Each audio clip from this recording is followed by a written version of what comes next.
안녕하세요, 여러분. 오늘은 이제 사료학습 네 번째 시간입니다. 오늘 살펴볼 사료학습 내용 관련한 주제는요, 대표적인 그리스의 폴리스, 코린토스와 연관한 부분인데요. 코린토스라는 폴리스 자체가 중요하기 때문이라기보다는 코린토스라는 폴리스와 연관된 역사적 사건들과 인물들이 굉장히 많이 있기 때문입니다.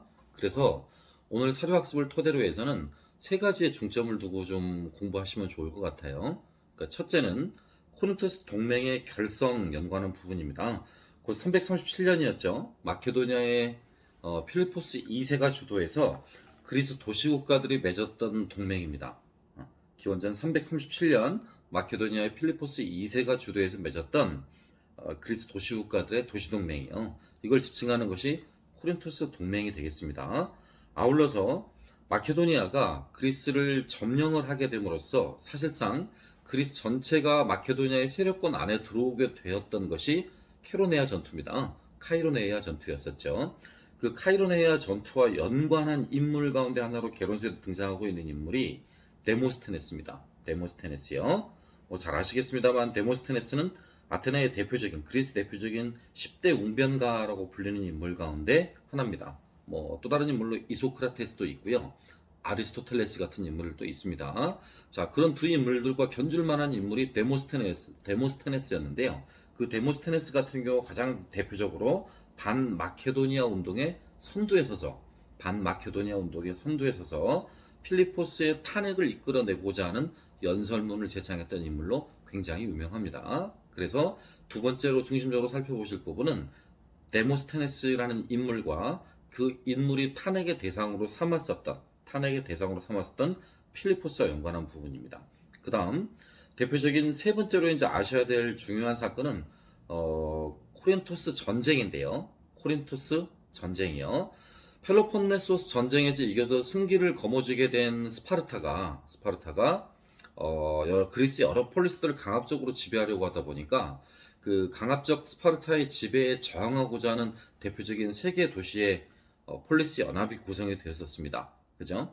코린토스라든가 아테네, 아르고스가 이렇게 체결했던 동맹, 그걸 이른바 코린트 동맹이라고 합니다. 그래서 오늘 사료학습 시간에는 해당 사료를 보시면서 방금 말씀드린 세 가지 역사적 사건과 관련한 내용들을 제시되어 있는 프린트 내용들 잘 보시고 또 아울러서 결론서 내용도 잘 참고하시면 좋겠습니다. 예. 다음번에는 이제 다섯 번째 사료학습 시간이 될 것 같은데요. 다섯 번째 사료학습 시간에는 그리스의 에피알테스, 아테네의 그 유명한 에피알테스에 대해서 다뤄보도록 하겠습니다. 자, 잘 들어주시기 바랍니다. 고맙습니다.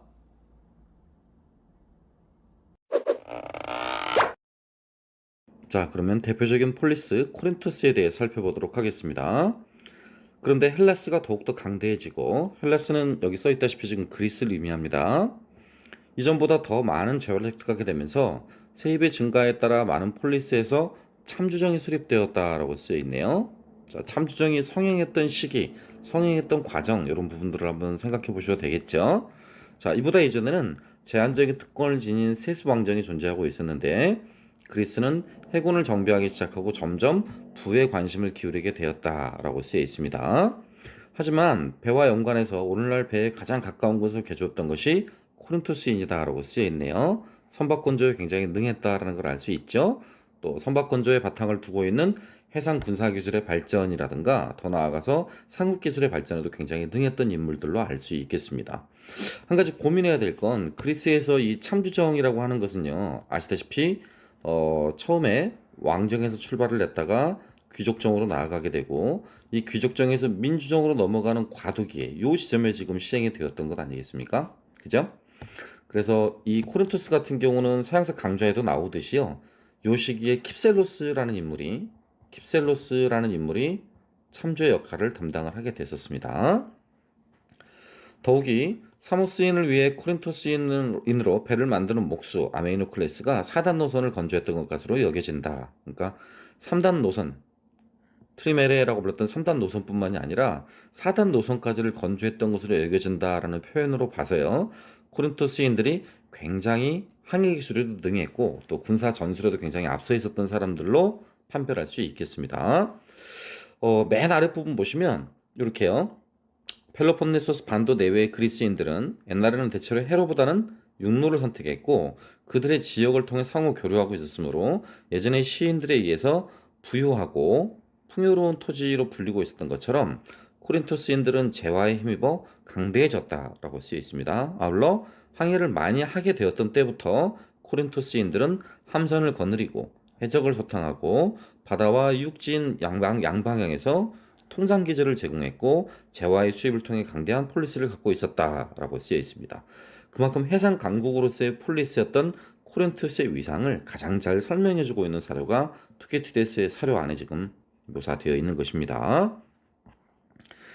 자, 또 하나의 사료는 스트라본의 사료인데요. 그러니까 코린토스가 처해 있는 상황에 관련한 사료입니다. 그 가운데 나머지 내용들은 혼자 한번 읽어보셔도 될 것 같은데요. 눈여겨볼 만한 부분이 두 가지가 있거든요. 하나는 요 사이에 있는 코린토스 사이에 있는 지역입니다. 코린토스 앞바다라고 부르는 건데요. 이스트미아라고 불리는 거거든요. 고대 그리스에는 헬레네스를 결속하기 위한 두 가지 장치가 있었죠. 하나가 인보동맹이라는 것이었고, 그다음 하나가 제전이라는 것이었는데요. 아테네를 위시로 삼아서 이 코린토스까지 4대 폴리스에서 시행했던 4대 제전이라는 게 있었어요. 그 가운데 하나가 이 코린토스입니다. 그래서 이스트미아 경기대회는 해상의 신이었던 포세이돈을 기르기 위한 코린토스에서 개최되었다라는 측면에서 4대 제전 가운데 하나를 개최했던 장소이기도 하다라는 점을 좀 눈여겨보시면 좋겠고요. 그 다음에 또 한 가지는 이런 부분들입니다. 부유하고 탁월했던 가문인 마키다이아가 참수정을 수립했고 200년 가까이 지배를 유지하면서 마음 놓고 교역의 과실을 누렸다. 자, 그 다음 등장한 인물이죠. 코린토스의 참주였던 킵셀로스였습니다. 킵셀로스가 그들을 쓰러뜨리고 스스로 참주정을 세웠다라고 써있고요. 이후에도 그 참주정은 3대 가문에 걸쳐 계속되었다라고도 쓰여 있습니다. 이만큼 코린토스가 얼마나 강대한 지역이었는가, 또 코린토스 안에서도 아까 봤듯이 대표적인 그리스의 정치 형태, 참주정이 어떻게 등장하게 됐는가, 그런 과정들을 나름 잘 설명을 하고 있습니다. 자, 그럼 위 사료와 연관해서 차영길 교수가 쓰고 계신 사료로 보는 서양 고대사 안에서는 어떤 내용들을 담고 있는지 한번 살펴보도록 하죠. 밑줄 친 부분만 중심으로 보면요. 코린토스는 중부 그리스와 펠로폰네소스 반도의 육로를 가르는 지역에 있었고요. 동서에 좋은 항구가 있는 교통의 요지다라고 했습니다. 일찍부터 상업이 발달했다고 쓰여 있고요. 아울러서 8세기 초부터 6세기 전반기에 아티카 도자기로 대체될 때까지 그리스 세계에 가장 널리 퍼졌던 상품이 코린토스 도자기다라는 거 알려져 있고요. 8세기 초부터 6세기 전반기까지요. 특히 코린토스의 식민 시인 시라쿠사를 시작으로 해서 서방에 엄청나게 많은 도자기가 수출되었다라고 써 있습니다. 상업 도시로서 또는 교역 도시로서의 코린토스의 위상을 잘 설명하고 있는 것이고요. 코린토스의 도자기가 융성한 시기가 코린토스의 참주정과도 굉장히 그 시기가 겹친다라는 건요. 그런 점이 좀 눈여겨볼 만한 부분이다.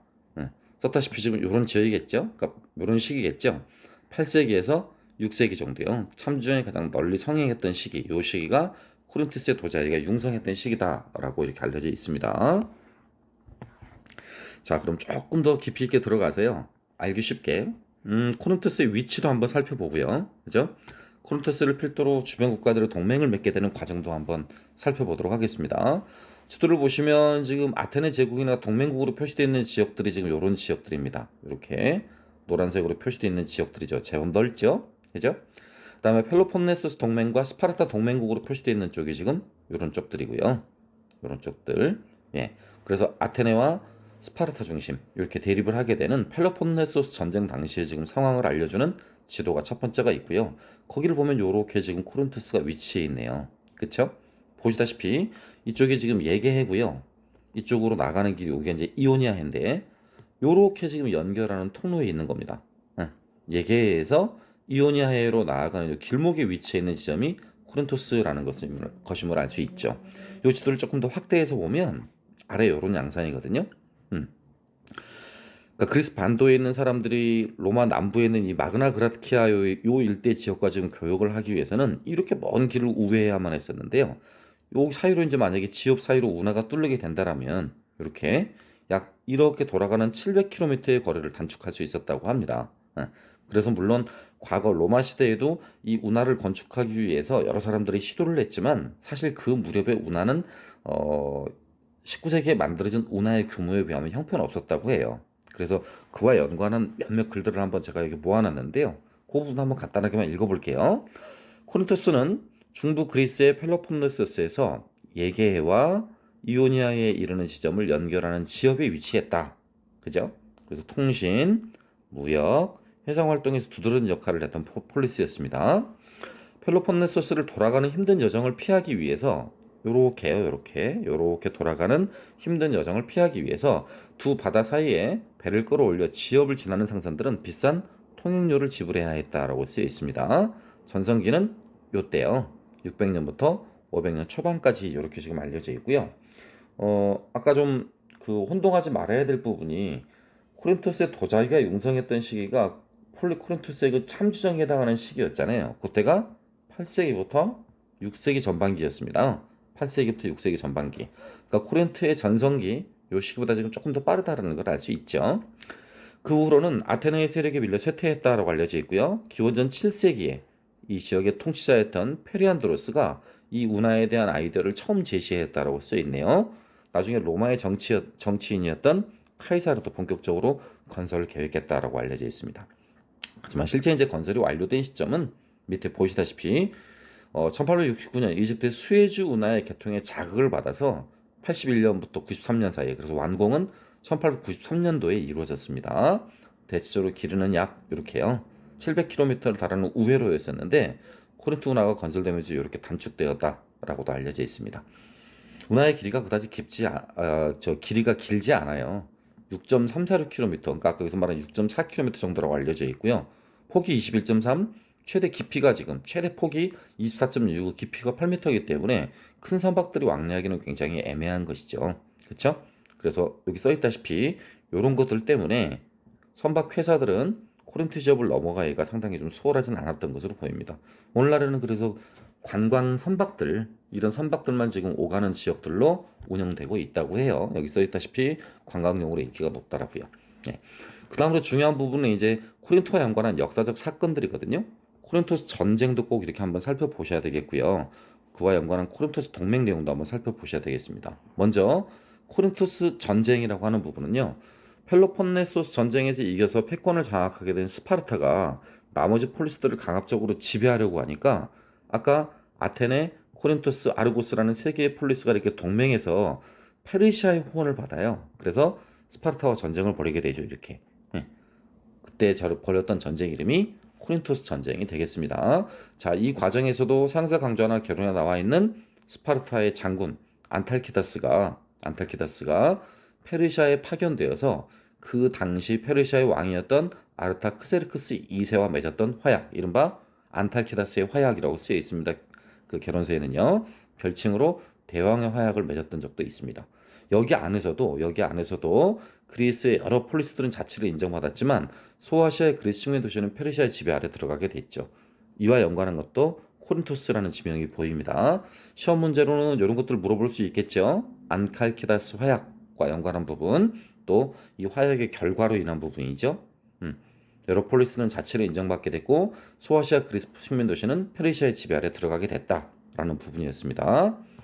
그 다음 코린토스 동맹 연관한 부분도 있는데요. 여기입니다. 여기 카이로네아 전투에서 참패했다는 소식을 들은 아테네인들이 도시의 방어를 준비하고 있을 당시에 필리포스가 어떤 식으로든지 아테네를 페르시아 원정에 끌어들이고 싶어 했습니다. 그래서 직접 필리포스가 아테네에 화해를 청했고요. 아테네인들은 기꺼이 그를 수용하게 됐다라는 것이었었죠.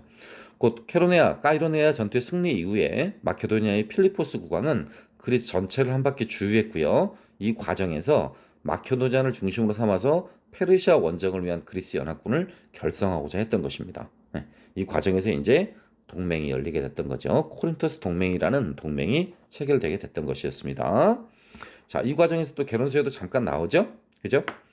데모스테네스가 그리스의 자유가 사라진 걸 개탄했으나 그리스는 역사상 처음으로 하나의 국가가 되려 하고 있었다라고 들어가 있습니다. 곧 이 데모스테네스는 밑에도 쓰여 있습니다만 필리포스 타넥이라는 요 연설을 했던 인물로 굉장히 유명합니다. 그죠? 그리스 폴리스가 연합해서 마케도니아 왕 필리포스 2세에게 대적하고 그리스의 자유를 지켜야 한다고 설파했으나 아테네와 테베가 연합을 했지만 나중에 필리포스에게 졌죠. 그럼으로써 결국 그의 논리, 데모스테네스의 연설의 논리가 무의미하게 되고 말았습니다. 이와 연관한 내용들도 교재에 들어가 있어서 잠깐 좀 집어넣어 봤습니다. 마지막으로 코린토스 동맹의 규약 내용도 있는데요. 혹시 모르니까 제가 써놓긴 했거든요. 이런 내용들이 있으니까 한번 이렇게 꼭 살펴보시기 바랍니다.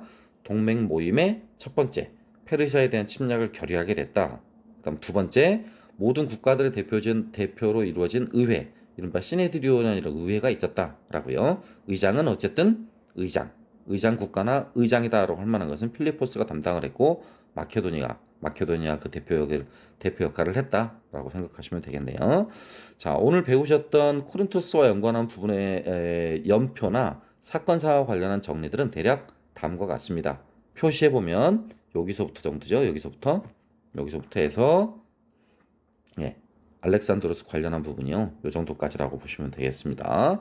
전후 관계 한번 잘 따져 보시고요. 다시 한번 영상 돌려보시면서 복습하시기 바랍니다. 네, 오늘은 여기까지 하겠습니다.